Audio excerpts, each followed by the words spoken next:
ഞാനൊരു തൊടുപുഴക്കാരിയാണ്. ഞാൻ പുറത്ത് എവിടെയെങ്കിലും പോയിട്ടുണ്ടെങ്കിൽ ഞാൻ ഏറ്റവും കൂടുതൽ മിസ് ചെയ്യുന്നത് എനിക്ക് തിരിച്ച് തൊടുപുഴയിൽ വരണം എന്നുള്ള ആഗ്രഹമാണ്. അല്ലെങ്കിൽ തൊടുപുഴ എന്നുള്ള സ്ഥലമാണ് എനിക്ക് ഏറ്റവും കൂടുതൽ മിസ് ചെയ്യുന്നത്. തൊടുപുഴയ്ക്ക് ഒരുപാട് പ്രത്യേകതകളുള്ള ഒരു സ്ഥലം കൂടിയാട്ടോ തൊടുപുഴ.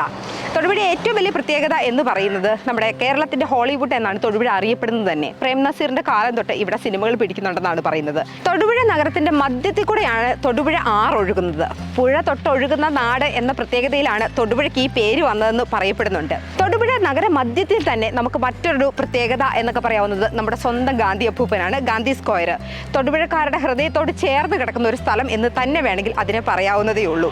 അതിന്റെ തൊട്ടടുത്ത് പാലം കടന്നു കഴിഞ്ഞിട്ടുണ്ടെങ്കിൽ നമുക്ക് ചിൽഡ്രൻസ് പാർക്ക് കാണാൻ പറ്റും. മുനിസിപ്പൽ ചിൽഡ്രൻസ് പാർക്ക് എന്ന പേരിലാണ് ഇത് അറിയപ്പെടുന്നത്. അതുകൊണ്ട് തന്നെ പലരും വിചാരിക്കാറുണ്ട് ഗവൺമെന്റ് പ്രോപ്പർട്ടി അല്ലേ, അത് അത്ര നന്നായിരിക്കുമോ എന്നുള്ളത്. ഒരു പ്രാവശ്യം തൊടുപുഴക്കാരാണെങ്കിലും അല്ലെങ്കിലും നിങ്ങൾ മസ്റ്റായിട്ട് വിസിറ്റ് ചെയ്യേണ്ട സ്ഥലമാട്ടോ തൊടുപുഴ ചിൽഡ്രൻസ് പാർക്ക്. അതുപോലെ തൊടുപുഴക്കാരുടെ മൊത്തം ഒരു ഉത്സവമാണ് ഞങ്ങളുടെ ശ്രീകൃഷ്ണസ്വാമി ടെമ്പിൾ ഞങ്ങളുടെ തൊടുപുഴയിലുള്ളത്. അതുപോലെ തൊടുപുഴയിൽ എടുത്തു പറയാവുന്ന മറ്റൊന്നാണ് തൊടുപുഴ ടൗൺ പള്ളി. അതുപോലെ തന്നെ കേരളത്തിലെ തന്നെ ഏറ്റവും പുരാതന ഒരു മോസ്ക് എന്ന് പറയാവുന്നതാണ് നൈനാർ മോസ്ക്. ഇത് മൂന്നും സ്ഥിതി ചെയ്യുന്നത് തൊടുപുഴയിലാണ്. ചെറിയ ചെറിയ പുഴുക്കൊത്തുകൾ ഒഴിച്ചു കഴിഞ്ഞിട്ടുണ്ടെങ്കിൽ ഞങ്ങൾ തൊടുപുഴക്കാർ മതേതരത്തിൽ മുൻപന്തിയിൽ തന്നെയാണ് എന്ന് നമുക്ക് അഭിമാനപൂർവ്വം പറയാനും പറ്റും. വിദ്യാഭ്യാസത്തിന് ഏറെ പ്രാധാന്യം കൊടുക്കുന്ന മറ്റെല്ലാ നാട്ടിലെയും പോലെ പ്രാധാന്യം കൊടുക്കുന്ന ആളുകളാണ് തൊടുപുഴക്കാരും. അതുകൊണ്ട് തന്നെ ഞങ്ങൾക്ക് ഇവിടെ പ്രധാനപ്പെട്ട കോളേജുകൾ എന്ന് പറയുന്നത് അൽ അസ്ഹർ കോളേജ്, ന്യൂമാൻ കോളേജ്, അതുപോലെ മുട്ടം എഞ്ചിനീയറിംഗ് കോളേജ് തുടങ്ങിയവയാണ്. തൊടുപുഴയിലെ ആരോഗ്യ രംഗത്തെക്കുറിച്ച് പറയുകയാണെങ്കിൽ 3-4 മൾട്ടി സ്പെഷ്യാലിറ്റി ഹോസ്പിറ്റലുകളാണ് ഞങ്ങൾ തൊടുപുഴക്കാർക്കുള്ളത്.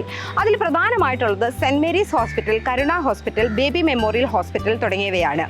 ഇടുക്കിയിലെ പ്രധാന ടൂറിസ്റ്റ് ഡെസ്റ്റിനേഷനുകളായ വാഗമൺ, മൂന്നാർ, തേക്കടി, ഇലവിഴ, പൂഞ്ചിറ, ഉറവപ്പുറ തുടങ്ങിയ സ്ഥലങ്ങളിലോട്ടെല്ലാം കണക്ട് ആകുന്നത് തൊടുപുഴ വഴിയാണ്.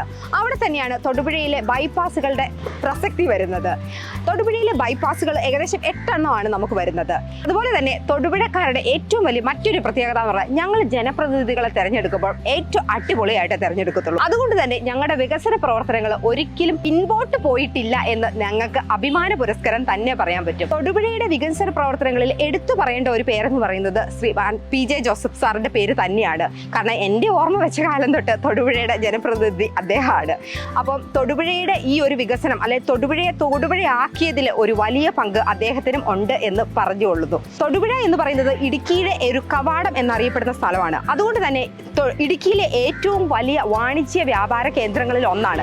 ഈവൻ കട്ടപ്പനയോടൊപ്പം നിൽക്കുന്ന സ്ഥലം എന്ന് തന്നെ വേണമെങ്കിൽ തൊടുപുഴയെ പറയാവുന്നതാണ്. ഏതായാലും ഞങ്ങൾ തൊടുപുഴക്കാരുടെ വിശേഷങ്ങളെല്ലാം നിങ്ങൾക്ക് ഇഷ്ടപ്പെട്ടെന്ന് വിചാരിക്കുന്നു. നമുക്ക് അടുത്ത വീഡിയോയിൽ കാണുന്നതുവരെ ബൈ ആൻഡ് സ്റ്റേ ബ്ലെസ്ഡ്.